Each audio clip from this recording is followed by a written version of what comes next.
welcome back. This is Shelly of Letters by Shells, and today we are going to be writing the letter G using a Crayola marker. So for this letter, we're going to go ahead and start with an upstroke, applying less pressure, and go ahead and now lift your pen off, readjust your grip, and bring it over to the left-hand side. Now we're going to bring it back down, and now we're going to lift again and apply heavy pressure, doing our downstroke, lift the pen, readjust your grip if you need to, and just loop it over.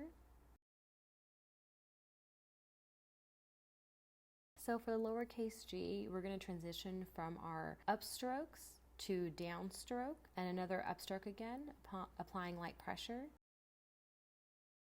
And lift your pen and now apply heavy pressure.